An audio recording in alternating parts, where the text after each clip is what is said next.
आपण पाहतो आपण पाहतो या ठिकाणी निसर्गाद्वारे देखील देवाची ओळख परमेश्वर आपल्याला सतत करून देत असतो. आणि म्हणून निसर्ग देव नाही. आपण घड्याळ पाहतो. घड्याळ बनवणारा किंवा आकार देणारा कोणीतरी असावा हे आपल्याला ते घड्याळाकडे पाहिलं समजून येतं. परंतु घड्याळ कारागीर नव्हे. त्याचप्रमाणे निसर्ग सुद्धा उत्पन्नकर्त्याकडं बोट दाखवतं. आणि म्हणून वेगवेगळ्या ठिकाणी आपण जातो त्या टायमाला जसं आपण महाबळेश्वरला जातो किंवा लोणावळा खंडाळाकडे जातो. विविध ठिकाणी आपण जातो. मनालीला जातो. वेगवेगळ्या ठिकाणी गेल्यानंतर आपल्याला पाहायला त्या ठिकाणी स्पॉट आहेत की जिथं पाहिल्यानंतर उत्पन्न करण्याची आठवण झाल्याशिवाय आपल्याला राहत नाही. दुसरी गोष्ट, देव शक्ती नाही. जी गोष्ट आपल्या बुद्धी सामर्थ्याच्या पलीकडे आहे ती देव होऊ शकत नाही. जसे की वादळ, जसे की जलप्रलय, आकाशातील वीज कडाडते, ही देव नावेत. त्यांच्या शक्तीवर, त्या शक्ती दुसऱ्या शक्तीवर अवलंबून आहेत. आणि ती शक्ती म्हणजे आमचा देव परमेश्वर. जे खोटे देव आहेत ते पवित्रतेचे बुरखा घेतात आणि लोकांना फसवतात. पण त्या बुरख्याखाली लपवलेले पापे व मानवी स्वभाव आढळून येतात. अशा दैवतांची पूजा केल्याद्वारे, त्यांचे अनुकरण केल्याद्वारे आम्हाला कधीही पवित्रता प्राप्त होऊ शकत नाही. आजकाल किती बाबांची पितळ उघड होत आहेत. दर दिवशी आपण पाहतो एक नवीन बाबा निघत आहे. आणि मोठ्या समाजातील मुलींना, लोकांना फसवित आहेत ते. हा जो परमेश्वर आपण पाहतो यशया 49:15 हा जो देव आपला तो प्रेम स्वरूप आहे. आणि देवाच्या स्वभावाभोवती प्रीती हा त्याचा सर्वस्वाचा पाया आहे. प्रीती हा त्या सिंहासनाचा पाया आहे. देव आईपेक्षाही अधिक प्रेम करतो आपल्याला, असं पवित्र शास्त्र परमेश्वराची ओळख करून देत आहे.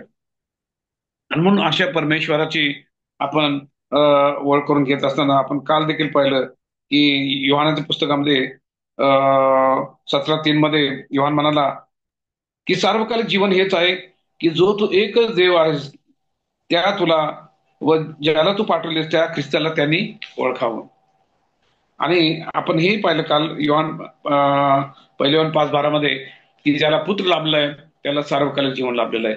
ज्याला पुत्र लाभला नाही त्याला सार्वकालिक जीवन लाभलेलं नाही. आणि म्हणून ह्या सर्व गोष्टींची आपल्याला माहिती किंवा ज्ञान जे आहे त्याचं प्रगटीकरण आपल्याला पवित्र वचनातून पाहायला मिळतं. आणि पवित्र शास्त्र देवाची आपल्याला ओळख करून देतं. देवाचे अस्तित्व आहे काल आपण पाहिलं. उत्पत्ती कार्यातून परमेश्वर हा अस्तित्वात आहे आपल्याला दाखवून देण्यात आलेलं आहे. कारण का, प्रारंभी परमेश्वराने आकाश आणि पृथ्वी निर्माण केले म्हटलंय. एवढंच नव्हे तर स्तोत्र 19:1 असं म्हटलंय की आकाश देवाचा महिमा वर्णिते, अंतरिक्ष त्याची हस्तकृती दर्शविते. आणि पाऊल या बाबतीमध्ये सृष्टीच्या निर्मितीपासून त्याच्या अदृश्य गोष्टीमध्ये तो म्हणतो त्याचे सनातन सामर्थ्य आणि देव पण निर्माण केलेल्या पदार्थावरून ज्ञात होऊन आपल्याला स्पष्टच आहे. तरी सुद्धा असं म्हटलंय की हे जे ज्ञान आहे हे ज्ञान उच्छंभू आणि अगदी शिक्षित अशांच्या बुद्धिमत्तेच्या पलीकडचं आहे. त्यांना ते सापडलं नाही. देवाने साधारण लोकांना या वचनाचा उलगडा करून ते ज्ञान बलवान आणि ज्ञानी लोकांच्या पुढं तो आज मांडत आहे. आणि परमेश्वराचं अस्तित्व त्या आपल्याला पवित्र वचनाच्या अभ्यासातून लोकांना दाखवून देत आहे. पवित्र शास्त्रातून पुरावा आजचा अभ्यास आपण पाहतो. अं, देवाचे अस्तित्व बायबल सिद्ध करत नाही, ते मानते किंवा त्याला धरून चालते. सुरुवातीची ओळी घोषित करते की प्रारंभी देवाने आकाश आणि पृथ्वी निर्माण केली. उत्पन्न करता हा आधारस्तंभ आहे आपल्या सर्व जीवनाचा आणि अखिल सृष्टीचा तो राज्य करता हे सिद्ध करतं. उत्पत्तीचे द्वारे देवाचे प्रकटीकरण इतके प्रबळ आहे की त्याद्वारे नास्तिकवादाला निमित्त राहतच नाही. उत्पत्तीच्या द्वारे देवानं स्वतः प्रकट केलेलं आहे की इतकं काय प्रबळ पुरावा आहे त्याच्या अस्तित्वाचा की त्याद्वारे नास्तिकवादाला पुरावाच नाही किंवा निमित्त राहत नाही. कारण नास्तिकवाद कशामुळे होतो?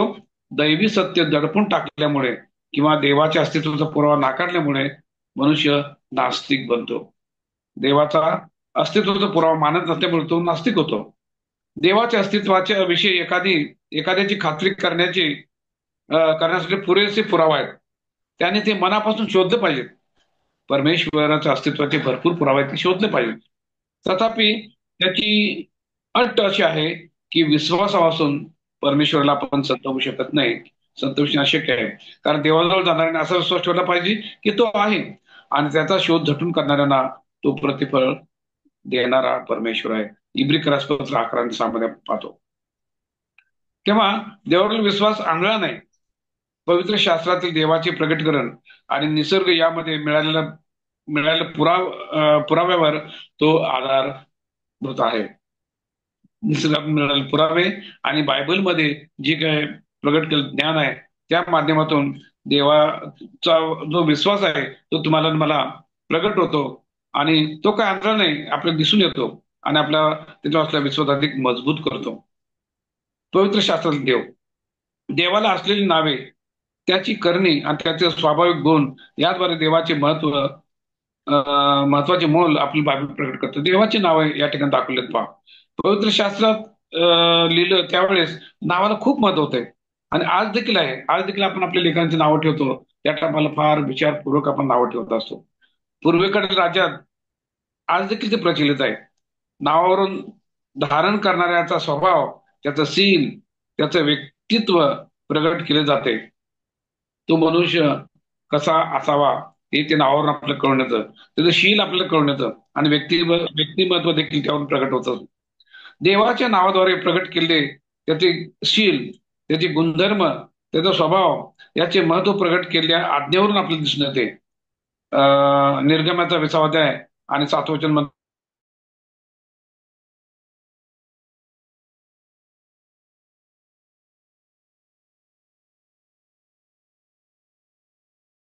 परमेश्वरानं इतकं महान आहे की पूजनीय आहे की तो म्हणाला, तू कोण आहेस? मोशे त्याला म्हणाला, मला सांग, फारोकट मी जातो. तर तुझं नाव सांग. तो म्हणाला, मी आहे, मी परमेश्वर आहे. मी मी फक्त परमेश्वरच म्हणू शकतो, कारण त्या मी मध्ये ईर्ष्या आहे. आणि फक्त देवच ईर्ष्या करू शकतो, मनुष्य ईर्ष्या करू शकत नाही. आणि या नावावर त्याच्या आपण पाहतो त्याचा जे काही पॉवर आहे किंवा त्याचं सामर्थ्य आहे ते आपल्याला त्याच्या उत्पत्ती कार्यावरून दिसून येतं. पुढे त्याच्याबद्दल असं म्हटलं पहा, दाविदाने गायले, परमेश्वराच्या न्यायपरायणतेमुळे मी त्याची स्तुती करीन. परमेश्वर न्याय आहे, त्याचे नाव पवित्र आणि भययोग्य आहे. स्तोत्र 111:9 म्हटलंय. ही सगळी परमेश्वराच्या नावाचे स्तवन करत, कारण केवळ त्याचेच नाव उच्च आहे असं दावीद पुन्हा स्तोत्र 148:13 म्हणतो.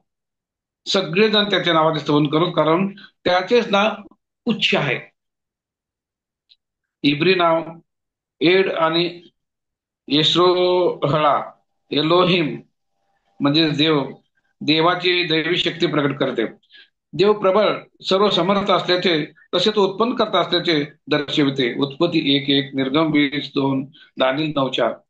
यश्रो परात्पर आणि यश्र यश्रेप परात्पर देव याद्वारे त्याचे श्रेष्ठ स्थान दाखवण्यात आलेले आपण पाहतो.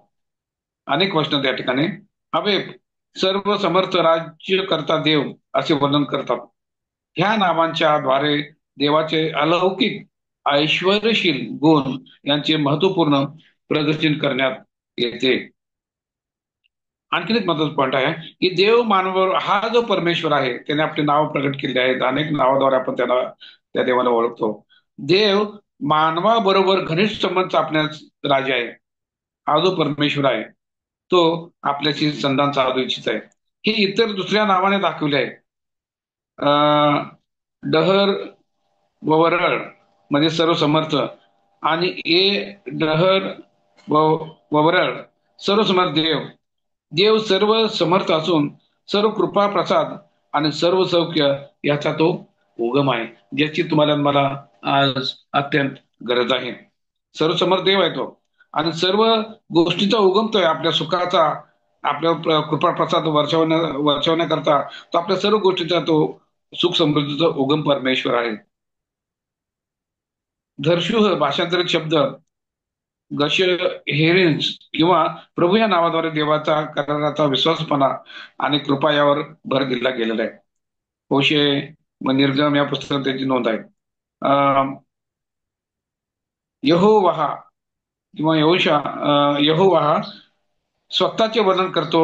मी आहे तो आहे किंवा मी असणार तो असणार, याद्वारे त्याच्या लोकांशी असलेला अचल संबंध या ठिकाणी संबंध दर्शन घडवलेले आहे. प्रसंगी देवाने स्वतःला पिता म्हणून जिवलग संबंध प्रगट केलाय मानवाशी, आणि इस्रायलाला माझा पुत्र आणि माझा ज्येष्ठ पुत्र असं म्हणून तो त्याचं काम त्याचं प्रेम प्रकट करतो मानवावरचं. पिता हे नाव नव्या करारातील नावाचा अर्थ जुन्या करारातील नावा सम आहे. नव्या करारात येशूने पिता या शब्दाचा उपयोगी देवाशी आमचे नाते वैयक्तिक आणि जिवलग करण्यासाठी वापरलेला आहे.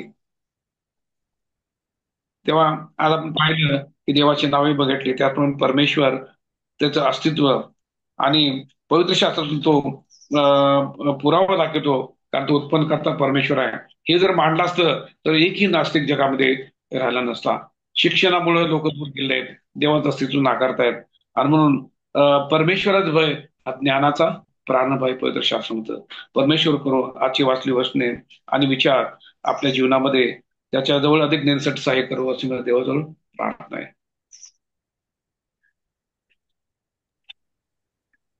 थँक्यू.